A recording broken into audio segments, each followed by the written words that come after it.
Chapter 24. When I come to, I smell a familiar odor. There's no mistaking old papyri and magic potions. We're in the High Priest's study. We're home! I hear a moan. Is that you, Gato Haman? Yes, a feeble voice answers. He's not in the cabin. Where are you? Outside. I find him lying on the deck with a bloody forehead. I'll be back, I say, going into the cabin to find the survival box Elena gave us. When I take it out to the deck and open it, the first thing I see is a stick with a glass top and a button on one side.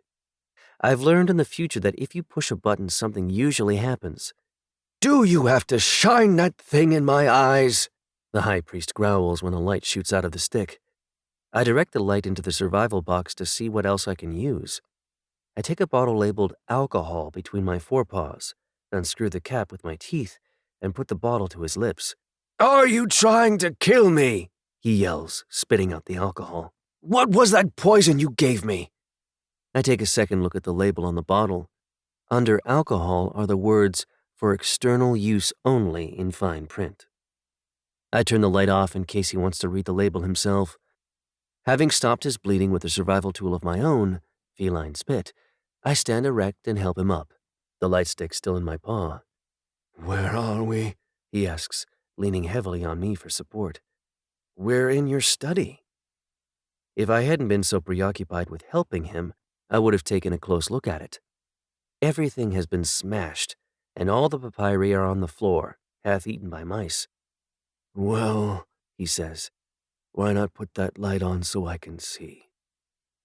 I push the button on the light stick.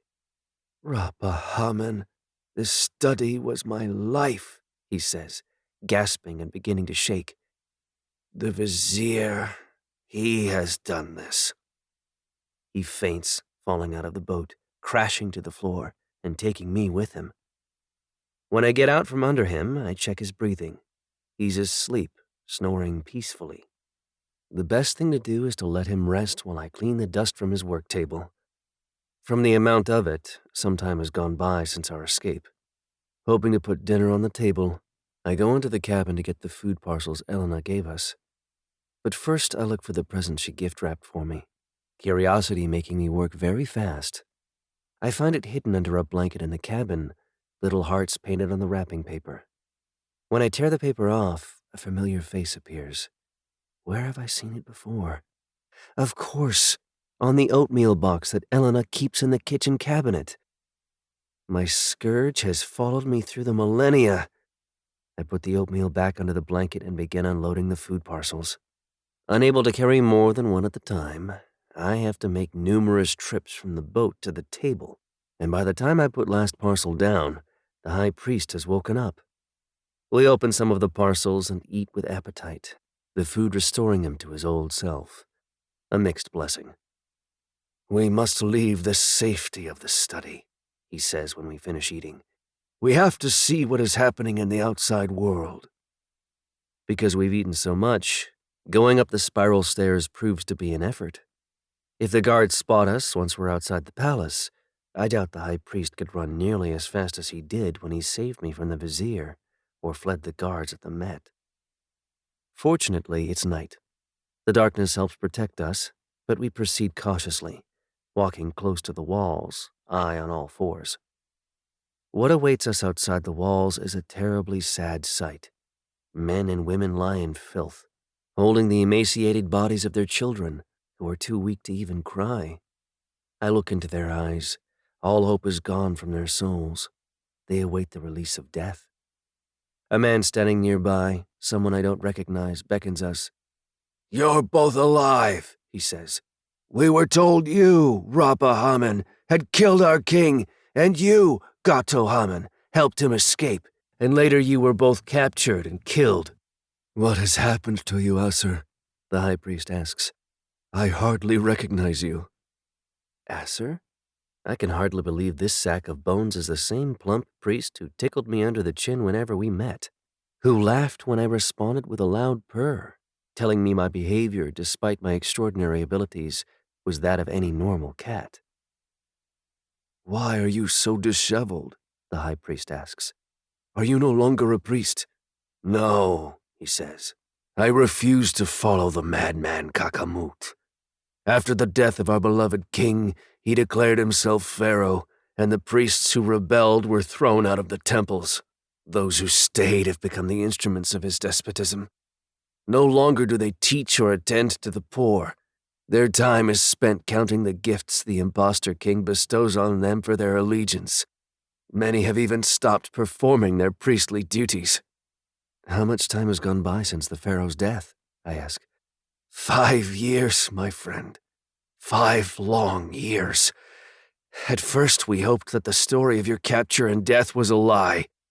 But after a year had gone by, we began to believe it was true. The high priest is about to say something. There might be spies lurking about, Asser says, signaling him to be silent. Come with me. I will take you somewhere we can talk without fear. We walk through the streets of Wasset for what seems forever. Turn here, turn there, go straight, then turn again. Asser looking over his shoulder to make sure we aren't being followed. On the outskirts of the city, we enter a little hut made of mud and canes. There's nothing inside but a rug on the floor and a small table with an incense burner and a statuette of the god Amun-Ra. I am sorry, my friends, Asser says, closing the door behind him. I have no chairs to offer you. The 3 of us sit on the rug. Moonlight seeps through the cane door, emphasizing Asser's high cheekbones, rendered more prominent by starvation. What befell you after your escape? He asks. Where have you been? Oh, Asser, it is a long, long story, says the high priest. But if you are willing to hear it, I am willing to tell it. I am eager to know all that has happened to you. The high priest nods, then begins recounting our adventures. Asser listens, open-mouthed, asking a question whenever he hears anything that sounds too fantastic to be true, and when the high priest finishes, he has another question for him, one I've been meaning to ask.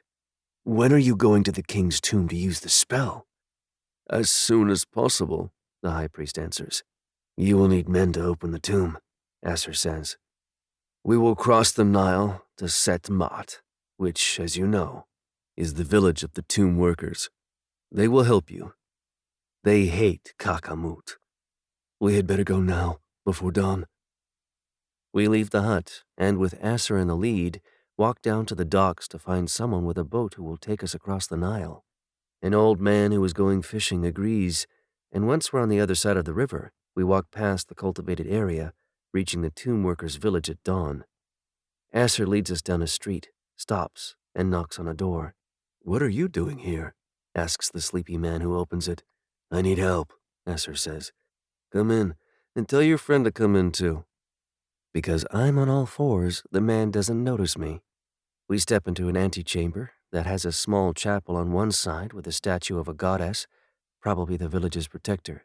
For the love of the god Amun-Ra, the man exclaims when I stand erect. Is this the famous Rapa-Haman? I am. I'm honored. Welcome to my home. I'm Ponar, the chief stonemason. From the look on the high priest's face, his feelings are hurt because Ponar hasn't recognized him too. This is Gato-Haman, Asser says. He used to be the high priest. Of course! You helped Rapa-Haman escape. Your running has become legendary. The high priest now looks quite pleased. We were told that you two had been captured and killed, Ponar continues. I'm glad to see it isn't true. Come, let's go and sit down. We follow him into a large room and sit on mud brick benches covered with reed mats. Inside a small niche is a small clay statue of the god Bes, with a votive lamp burning in front of it. Now, tell me, Ponar says, what brings you here? They must get to Pharaoh Mot-Ba's tomb, Asser replies. Gato-Haman may be able to bring him back to life. I'll talk to my men. I'm sure they'll do all they can to help. They despise Kakamut and still have great reverence for the pharaoh's cat, and, of course, Ponar quickly adds, for the high priest as well. My men are now in the hill village near Ta-Sike-Mat. Ponar continues. Kakamut has ordered them to sleep there rather than return here in the evening. He knows that, especially in this hot weather, going back and forth will tire them, and they won't be able to work as hard on his tomb. Do you mean that monster is having a tomb built in Ta-Sik-e-Mat? I ask, incredulous. Yes, he is. By the sweat of our brows. We're not artisans or stonecutters anymore, but slaves. We're given barely enough food or clothing. He's even prohibited us from building our own tombs. All of our labor must be spent on his tomb and his mortuary temple. Oh, Kakamut, if only I could get my claws into you. You would go to your death long before your final resting place was completed. Poor, poor Egypt, laments the high priest. I was allowed to return here to get badly needed supplies, Bonner says. In the morning, I must go back to my men at Ta-Sik-e-Mat. This evening, we'll take you to the king's tomb. I'll get us everything we need. Meanwhile, stay hidden here, he adds, getting up. I'll tell my wife to take care of you. He goes behind a curtain into another room. I'll see you this evening, he tells us when he returns. May the gods watch over you. My work here is finished, Asser says, getting up. Bonner, I will walk with you part of the way. When they leave, Bonner's wife appears from behind the curtain. She's a very thin woman who might be beautiful if she only gained some weight. Welcome, she says. I'm honored to have the famous Rapa Haman and Gato Haman in my humble home. My husband said you're going to try to bring the pharaoh back to life. Yes, I say. We're going to use the spell we took from Elena's memory when we were in New York City. Bonner's wife looks at me as if I were crazy. Perhaps I should start at the beginning. It's a long story. Perhaps you should sit. By the time I reach the part where we get lost in the snow, I've moved to a more comfortable seat, her lap. Whenever I describe a particularly harrowing moment, she gives me a sympathetic response such as, "Oh, you poor, poor cat," followed by a long, smooth stroke on my back. If the high priest is jealous, he doesn't show it. When I reach the end of the story, she gently takes my head between her hands and looks me straight in the eyes. That was one hell of a story, she says. Better than any gossip I've ever heard. Coming from a woman, that's a great compliment.